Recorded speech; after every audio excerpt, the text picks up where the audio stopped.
Hi, we're in North Point Breeze with Patrick Elias. Patrick, nice to meet you. Nice to meet you. So, Patrick, tell me, I guess, a little bit about yourself and what made you move to Point Breeze.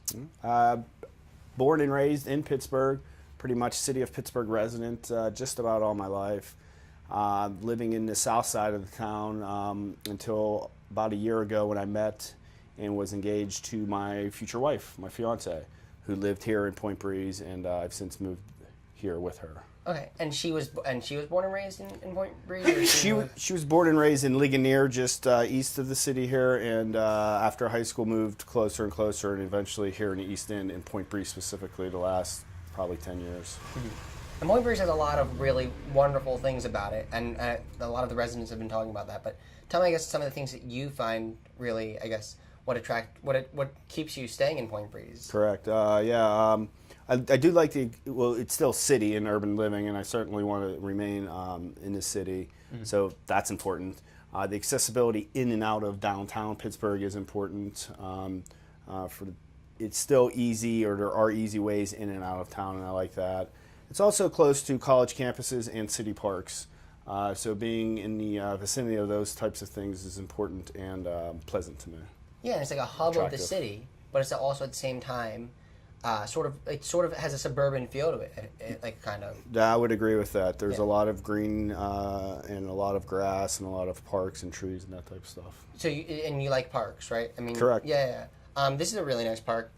What is this park? What's this park called? This is Westinghouse Park right behind us, and seems to be a nice park with people bring their dogs and kids and playgrounds, and even I haven't been a part of it too much myself, but activities and family meetings and parties and picnics. Do you know what kind of activities they do around here? Well, there's a voting booth set up here on election days, which is kind of civic-minded and nice. Yeah. And you see a lot of family reunions or cookouts and that type of stuff in this park. So there's a lot of community involvement with the parks and the public spaces? Yes, there is. Okay.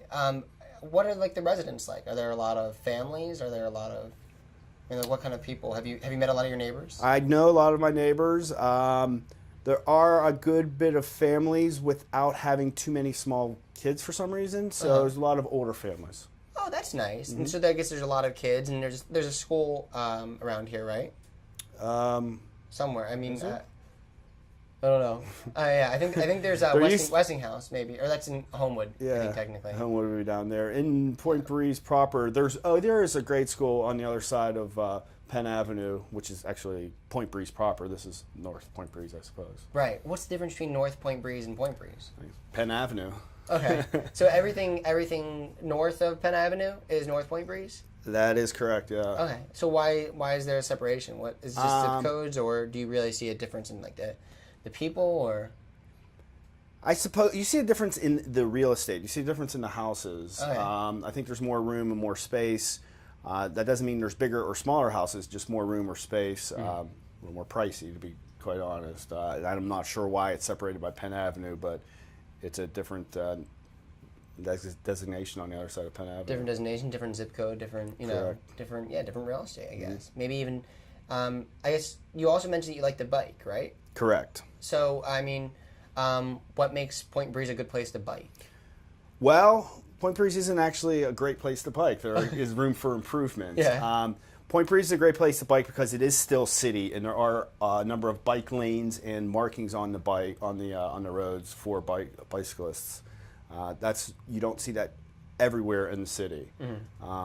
However, speaking of Penn Avenue, there is room for improvement because Penn Avenue is avoided by all means on a bike, and then a lot of roads close to that need to be avoided. For good reason, however, I think with a little bit of urban planning, there might be room for both cars and bicyclists and pedestrians, so three things. Yeah, do you think that they're going to be doing that kind of urban planning? Do you see that as like a future change, maybe? I can see it as a future change, and I do hope for it.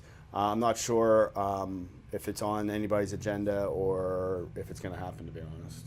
Yeah. Well, I mean, a lot of the Pittsburgh streets are really small. It used to be like, I guess, for horse and buggy or whatever. For sure. And some of those, you can understand, and we're on the corner of Thomas and Mertland, I believe. And Thomas, in fact, does have bike lanes that are, in fact, new. So that was room for improvement, and thankfully, I'm not even sure who's responsible, but someone came up and saw room for improvement and made it. So just hoping for improvement where improvements can be made. So you mentioned those kind of improvements. Are there any other kind of improvements that you think North Point Breeze could, benefit from? Yeah, I think Penn Avenue can be improved on, not to keep concentrating on the roads. And for what I know, Penn Avenue is a state-owned road, so there's different designations and different controllers of that. Penn Avenue is dangerous for all three. I mean, pedestrians, bicyclists, and motorists. Right. Because of speed limits and because of stop signs, stoplights, and so forth. So that could be something that they could change around maybe. And in my opinion, that would be room for improvement, and that's something that can be changed in the neighborhood, yeah. How do you find the interaction between this neighborhood, which is mainly residential, correct, and like other neighborhoods? Because I guess you need to have that kind of interaction. If you want to go shopping or something, you need to go to other places. And is that easy? Is that something that you find is good about Point Breeze or bad about Point Breeze? Do you find conflict between other neighborhoods? Yeah, that's an interesting question. There are arteries in and out, and there are connections with neighborhoods and commercial aspects of other neighborhoods that are good. For example, Braddock Avenue is a good connector into Regent Square. Yeah. But there are that which can be improved upon, like Penn Avenue into East Liberty and the supermarkets there. Yeah. Have the development in East Liberty affected North Point Breeze? Yeah, and I would say for most of it is for a positive change. There's certainly more to do there, more to get out of there, supermarkets and restaurants and that type of stuff. So it has affected Point Breeze, and I think it's affected it positively. Yeah, I mean, you spoke about change. I guess you've been here for a year, so you haven't seen that much. But how do you think that Point Breeze is changing a lot, or do you think that it could be changing a lot in the near future? Yeah, I mean, I haven't been here all that long. However, going back to East Liberty for a second, I haven't been here that long to see that, but I noticed the change significantly there. But your question is Point Breeze changing?